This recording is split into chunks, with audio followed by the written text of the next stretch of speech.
Welcome back, everybody. Thank you for clicking on today's video. We got a lot of stuff going on today, but I think it'll be a fun one. Just to tell you guys what we're doing today, we're going to be going through fully digitizing this image, talking about what it takes for it to, come out clean. It's a real simple image, but nonetheless, we could talk about certain points, and then we're going to be embroidering it on this Dodger blue, well, just blue hat, but using the regular hoop here, just pretty much using the corner of the table to get that hooped on straight. It's gonna look clean. Before we get into that though, I did want to go over a few things, little things that I've been doing. For those Hopix hat that we did the last time, we actually ended up doing some DTF sheets and getting them pressed on some t-shirts. Here's the final results, coming out clean. And zip ups as well, they're on the box. It was a logo here and logo on each side of the sleeve. That was a bit of a nightmare because I had sent the DTF file to get printed and it came out pretty horrible. Let me show you guys here. From far away, it looks really nice, but I added a white border around all the text and it looks horrible. I mean, I was doing 300 DPI, which is the minimum that you should have to have quality prints. Apparently that wasn't enough. So I went back and I just did a humongous canvas size on Illustrator and then made everything 500 DPI. It's tough to see on camera, I'm pretty sure, but all the edges that was supposed to be a white border look pretty horrible.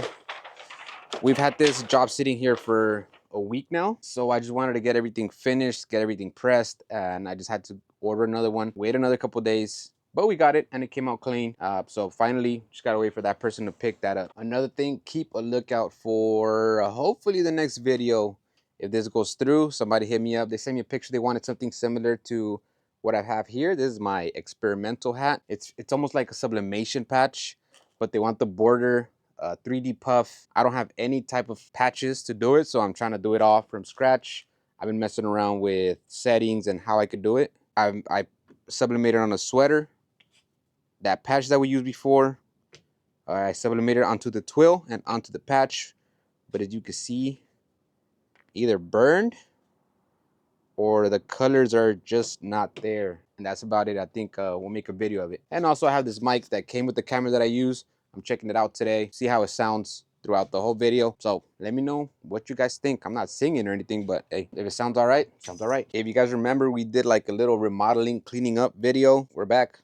We're back to the filth. Got the water, gotta have the coffees, all that mess. But anyways, my seat is clear, so let's sit down and digitize. Okay, we got our image here, but before we get into that, just wanted to thank you guys for all the support, the subs, likes, comments. We went really quick from 6 to 7. We're just 10 subs away, so we appreciate you guys. If you do enjoy this video, go ahead and like and subscribe. Always much appreciated. Let's get into it. The biggest things we're going to be talking about today, I think like probably two main things, is going to be pull compensation and start and stops. Pull compensation happens when you have objects that are at a certain angle and at the end of those angles. So let's say your fill is going left to right.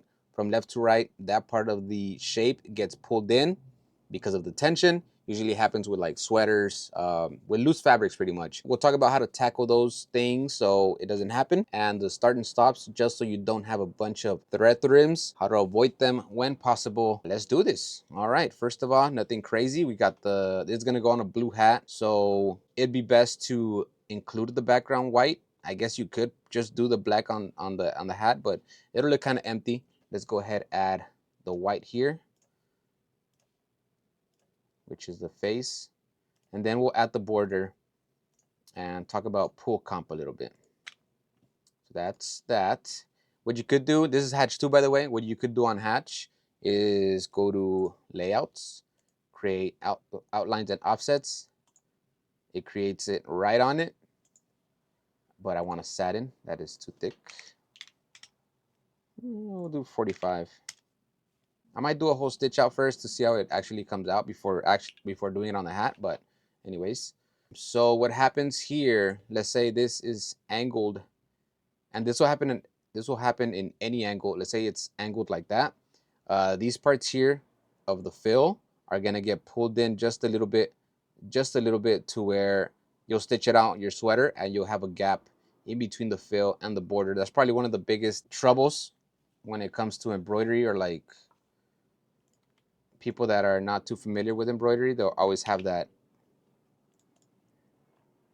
they'll always have that problem. So what you want to do, pretty simple. You could either do this on the fill or the border, but on the sides that you know gets pulled in, this right now the white is selected. You're gonna extend that out just a little bit. So once it gets pulled in, it'll still match the border, just like that. I'm not doing it too much because it's a hat. A hat does not stretch as much as a sweater, but you still want to do it a little bit. Not only that, on this side it gets pulled in, but on the sides that are not angled, so the top and the bottom in this case, they get pushed out. So the white might actually stick out of the border. So we'll do the opposite. We'll pull that in just a bit. It could even be like to the point here where on the software it looks like there's a gap. By the time that it's done, the gap will be pushed right over here. Again, it's on a hat. I don't think it's going to be that extreme. We'll keep it right there. This is going to be black, just like that. That's one of the biggest things, one of the biggest issues that you have with embroidering. But keeping mind on it when you're embroidering, looking at the angles, you'll kind of like avoid it by correcting it before you see the mistakes on your stitch out. The other thing is it's going to be fixing your start and stops to your shapes. So we'll go here, we'll do our teeth. These are going to be black as well. Pretty small teeth. Let me fix this. So we're gonna have a bunch of teeth sewing out. I'm gonna do it from left to right. And if you don't do anything, this will stitch out. It'll make a trim. Go on to the next tooth. It'll make a trim. The bad thing about that is it'll eat up way more time doing those trims. And not only that, when you look at the inside of the hat, although people don't tend to look at it, there's gonna be a bunch of cleaning to do. You're prone to more thread breaks and things like that. So it'll keep your hat looking clean. It's gonna feel clean and it'll stitch out much faster. So here's how we're gonna do this. The start doesn't really matter. I'm gonna make sure that the end is somewhere here in the middle so that when we do this part of the design, these jump stitches don't get in the way. So it's gonna end in the middle of that tooth, automatic trim off, and then go on to the next tooth. Just make sure your angle is, you know, pretty smooth, like the angle will flow. So now this one's gonna start here in the middle where this one jumped off of. And we're gonna do the same thing, just end it here in the middle and off. Now you don't have to click that option that I'm clicking every single time. If I just go to digitize close shape, like if I'm just starting, that's where you set up everything for the rest of the shape. So it's already gonna be black, it's gonna be in satins. Go over here, off. And then everything I do from this moment on is gonna have those settings. All I gotta do is fix that. Right here, I do have to fix it a little bit because it will jump over here and it'll stick out. And then I'm gonna have to cut this one right here. So let me just fix it down there so it hides beneath it. And that's it. Don't have to be super accurate with this. Wait, what is this one? What is this one ending? There you go. You still do have to fix and move around the start and stops. You just don't have to click on, yeah, moves it around though. That, I'm not too sure. I move it. I think it like just chooses where it's just closest. It doesn't know what I'm doing. But no biggie. You could do this as you go or at the end, but I'm almost there.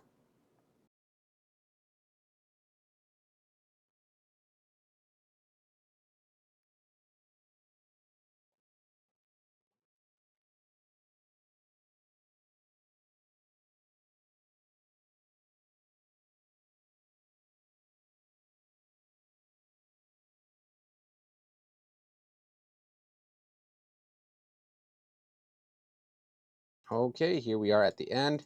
If all the teeth were the same, I would just copy paste everything, but they gotta have their own personality, you know? So that is how we're looking. All of that is going to go in one continuous motion. Here we have that. The border. I gotta fix this. It's bothering me. I'll fix it later. Bam, bam, bam, bam, bam. 0 cuts. And now from here, we're gonna end it here as well. Still, no automatic trim. And then we're gonna go here and then just go over everything. These are not dense objects, so adding the line on top of it's not gonna do any harm. It's not gonna delay it. I'm just not doing a big broad curve because obviously it's not a perfect little curve. Got to make sure you get all the little details in there. But for here, we're going to add the stitch angles. Just like that. And there we have it. So it's not going to even cut from this one. It's just going to go straight onto this and then do that. I think I'm also going to go back in here and take away, what do they have, zigzags? Yeah, I'm just going to go ahead and take away that off. Don't see us needing it. Okay, we'll go back to digitize close shape. This time it is going to be a satin. I'm going to go right here. Just like that. I'm gonna leave the cut in there. I think it's gonna cut.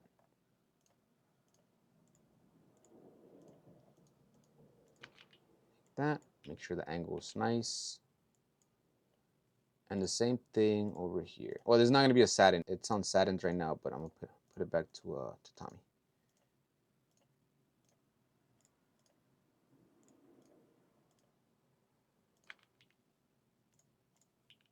Same. If they're almost the same, I'm still gonna digitize the other one, but I would just copy paste, right click, mirror, mirror X, boom. If they were the same. Sometimes you could still kind of get away with it, like if you are saving a good amount of time, you just add the tweaks.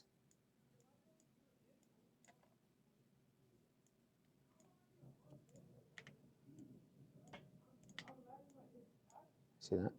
For the sake of just, what you could do.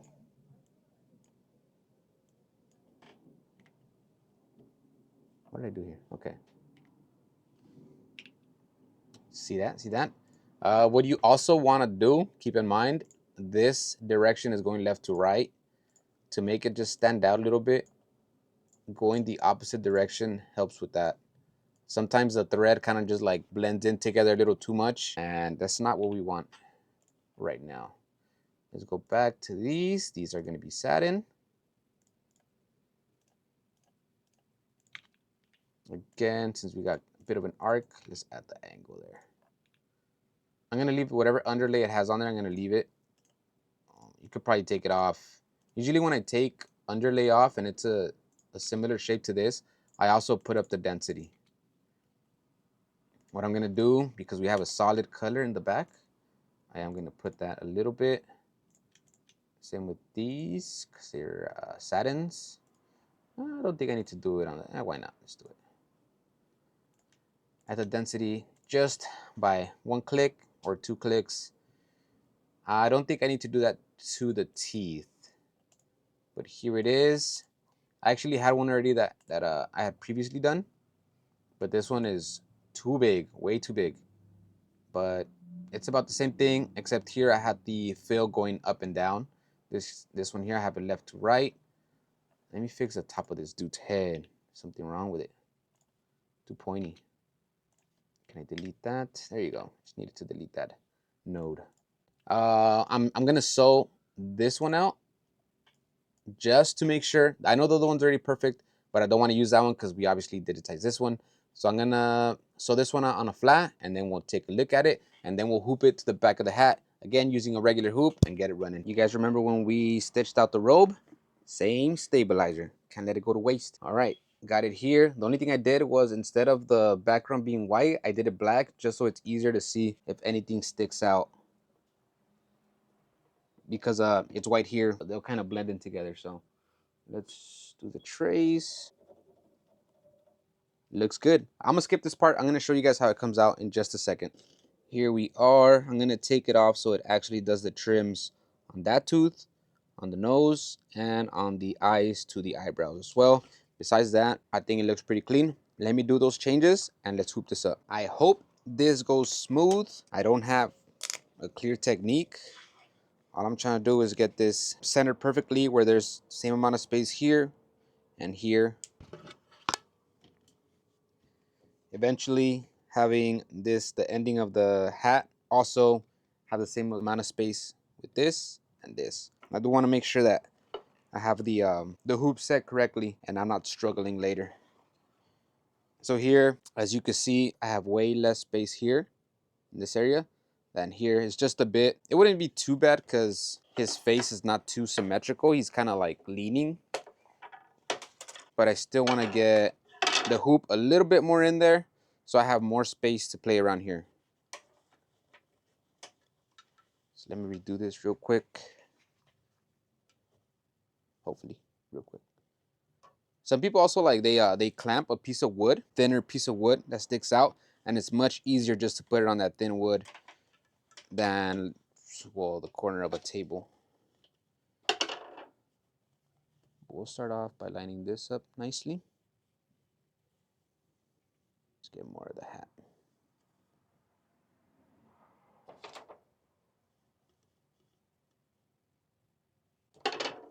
You also have the what do you call these? Eyelets or something to kind of guide you as well.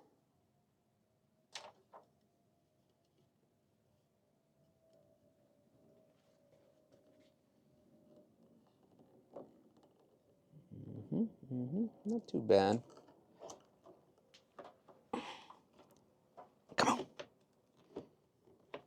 Come on. Whew. That was too tight. Should have been a little bit more loose. I'm good with that. I'm good with that here. There's a little bit of space in here where this side should have been just a tiny bit lower. Nothing crazy though. This space here, perfect. It's a little wrinkled, but don't think I have an issue with that. I'm gonna stick the tearaway stabilizer underneath once I have it hooped up. I have my tearaway here, folded in half. Just gonna sneak that in there. Once I start stitching, it's not going anywhere. I have the design on the screen now. I also flipped it upside down, obviously. All I gotta do is make sure I'm lined up in the middle of the seam here. The needle's there. And I'm going as close as I can to the stitching of the hat without getting over it, the stitching here.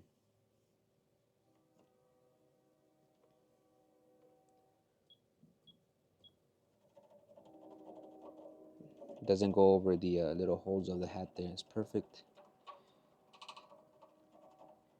And that's it, everybody. Let's do it.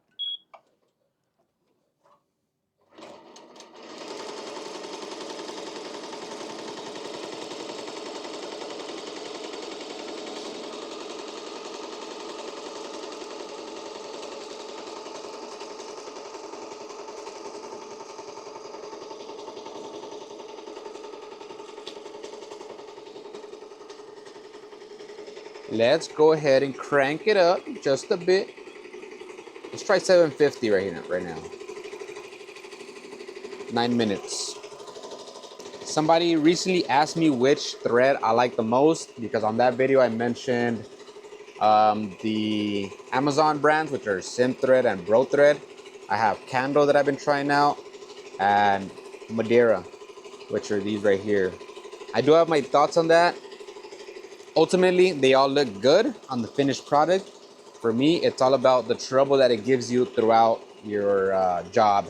But I'm thinking I'm gonna do a video where I talk about all that stuff, and it's gonna be mainly focused like the things that I could get from Amazon really quick that are useful for me.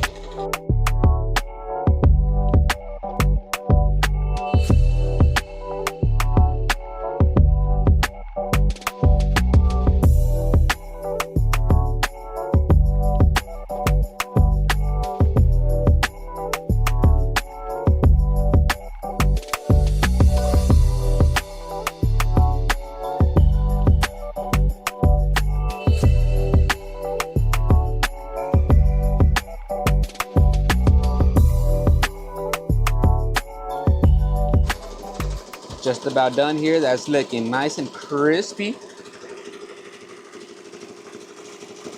30 seconds, 15 seconds. Oh, we're done. Oh, wait, we're not. No issues. Super, super easy. So get on your computer, digitize something, hoop it, and run it.